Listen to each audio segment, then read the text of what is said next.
Well, thank you, everybody. Appreciate you joining tonight here with Oakland Fire Safe Council. Again, my name is Les Putnam. I'm the Senior Public Safety Specialist for PG&E, and I cover all of Alameda County. And so I am a emergency contact for police and fire, county OES, and work closely with fire safe councils in the Bay Area to provide training and information regarding electricity, gas, safety, and PSPS, wildfire preparedness. And so that's what we're going to talk about today, is the weather and how it affects your utilities and how to prepare for that. And so we'll get started here. Looking forward to getting any of your questions at the end. And so we'll just move right along. So first I wanted to let you know that if you need to get a hold of PG&E for an electrical and or gas emergency, the contact number would be 1-800-743-5002.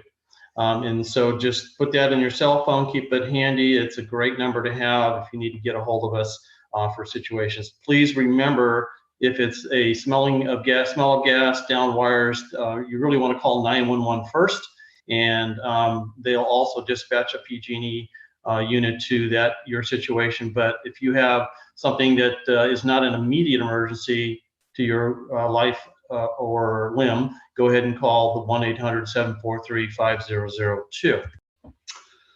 Okay, so what I want to do is briefly talk about electrical and gas emergencies and what to do in the event that you have one of those at your home. And so we'll start with electricity. I want to talk a little bit about the grid system and what type of poles we have. There are two different types. We have transmission utility poles, so the big towers that you see on the left here, but also we have wood poles. In particular, we have a lot of these wood poles that are transmission in the Alameda County area. And if you look at the pole, you'll see that there's a long, looks like a disc type, we call it an insulator, between the pole and the wire. The longer that is, that indicates that this is transmission. And so you're asking probably, why do I need to know the difference between transmission and the other poles? If you have a wire down or a pole down and it's a transmission pole, meaning it has the long insulators on it, you want to have a safety distance of 100 feet from that wire. These are typically 60 to 500,000 volt wires. And so the higher the voltage, the more distance you want to have. Our typical distribution pole is what you might see right outside your house. Short insulators on the poles between the wire and the pole. Our safety distance for these poles is going to be 30 feet on a dry day. And if it's a wet day, whether it's rain or the sprinklers or whatever the case might be, you're going to want to have double that, so 60 feet on a wet day. Wanted to talk to you and show you a little bit about our distribution poles and what the wires are and what they might mean to you. So at the top, the highest wire is the primary wire. That's going to be the highest level of energy on these poles, anywhere from 4,000 to 21,000 volts on our distribution system. The secondary wire that you see here is either going to be 120, 240, or 480 volts. And what we do is we tap in with that with a service wire, and the service wire, as you see here, goes to your house.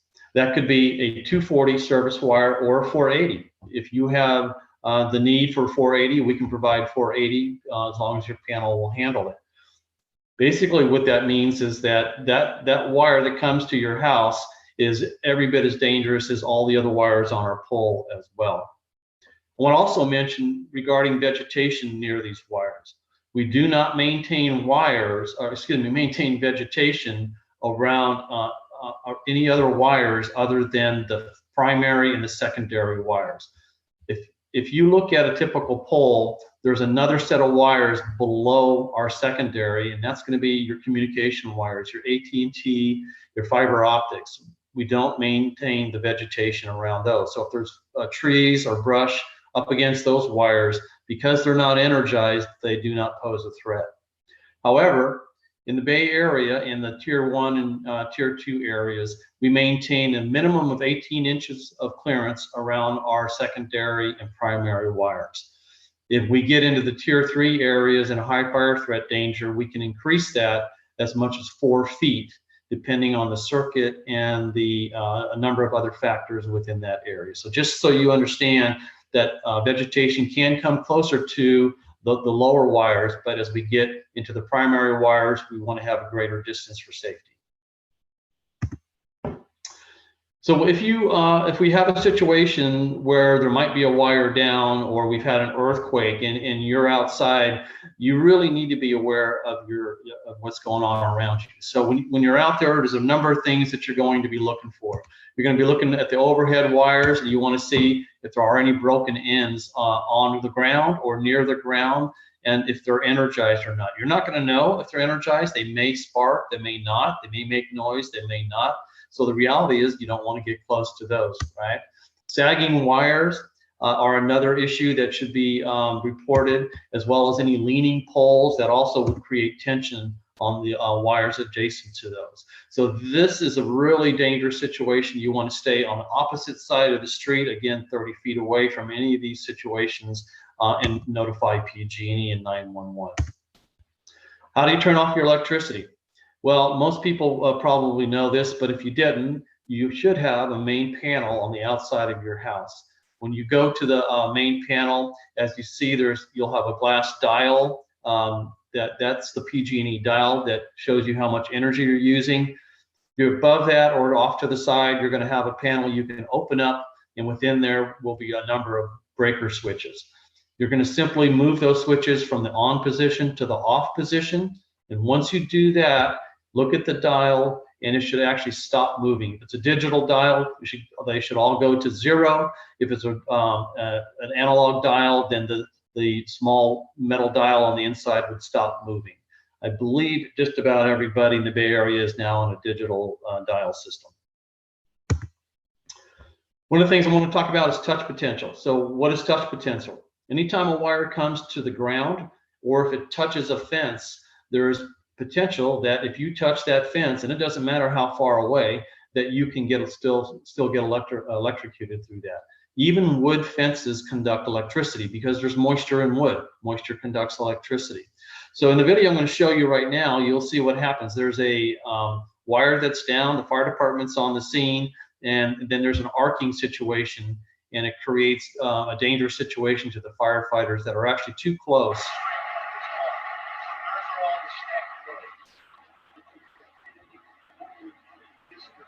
So the wires are arcing. This is a 60,000 volt wire on this swing set. And as they pan out, you'll see the wire off to the right. And as they pan out further, the wire goes over the top of the bush. Over here, the firefighters are within probably 60 feet, a little bit too close. But we have a metal fence here, and we also have a wood fence that they're leaning up against.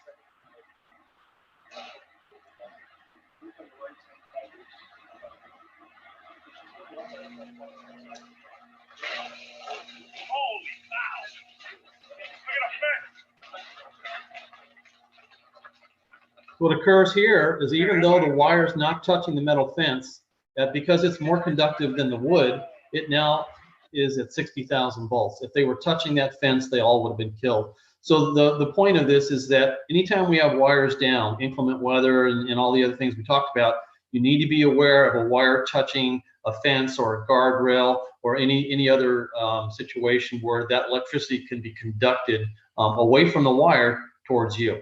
So just be cautious of that. This is called step potential. Step potential simply means that when the wire touches the ground, the ground becomes energized. That energy starts to dissipate after a short period of time. At about 30 feet, there is no longer going to be any energy in the ground. Unfortunately, if you're walking through this area that the wire is on, where the wire is on the ground, your feet will be in 2 different levels of energy because of that degrading energy levels. Energy by nature wants to equalize, so it will go through one foot through the other foot in order to equalize, and this is how we get electrocuted. So how do you prevent that from happening? The reality is, if you are in this situation, you want to stop. You want to put your feet together and just stand there until we can get the PG&E arrives on scene and we can get the electricity shut off. If you can't stand there and you need to get out for some safety reason, meaning that the grass has caught fire, or you just need to move out of that area, the way to do that is with your feet together. You're going to hop, both feet landing on the ground at the same time, away from the wire until you're 30 feet away.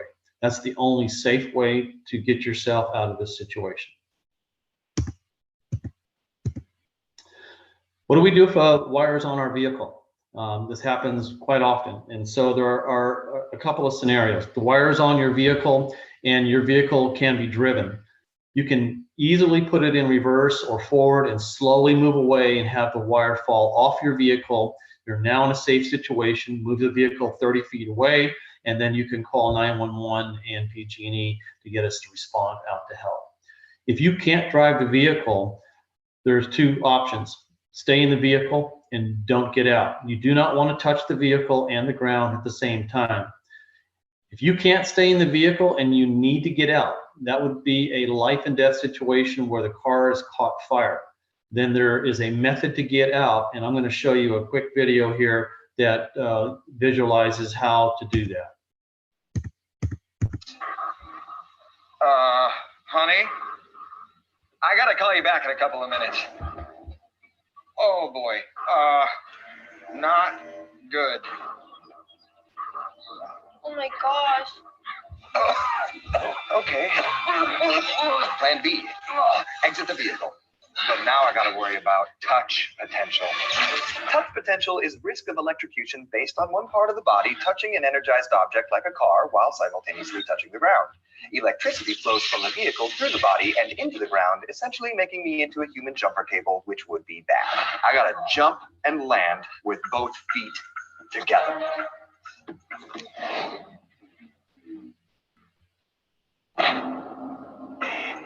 Whew. Okay, now step potential. Because the ground is energized, electrical current can travel through me if my feet aren't close together. Electrical current enters through one foot and out the other. The further apart my feet are, the greater my chances of getting shocked. So I must move away using short, shuffling steps. All right, and short shuffling steps is exactly how you want to get away, and or hopping. And we talked about hopping. Shuffling would be you're moving your feet side to side, always touching and moving away from the vehicle. The key here, again, is you don't touch the vehicle and the ground at the same time. So when you jump from the vehicle, do not grab onto the car door. Stay completely away from the vehicle. We've had this this situation happen multiple times, and we've had people actually survive by doing this in that life-threatening situation. Once again, a reminder, 30 feet on a dry day, 60 feet on a wet day for any wires that are down. Oops, sorry, I'm going to go back to that. I want to talk about wildfires a little bit. Oakland Hills fire, I worked the Oakland Hills fire. It was a very dangerous situation. But what I want to emphasize here is that when you're evacuating your area during a wildfire situation, moderate to heavy smoke in and around our electrical lines can actually conduct electricity to the ground. And so if you recall the situation in the Oakland Hills, we lost a firefighter from Oakland Fire Department. He was electrocuted. He was actually hit by a wire, but the reality is that driving through an area of moderate to heavy smoke with energized wires in the area can potentially create an electrocution situation. So don't evacuate yourself, even in a vehicle, underneath wires during those conditions. So do's and don'ts for electrical safety. Make sure that you're safe at all times. If you can, notify PG&E quickly, as well as 911 of any electrical problems. Treat every wire that's on the ground as energized. Avoid touching anything to the wire. Don't use wood sticks or anything to try to move wires. All of those things can actually conduct electricity as well.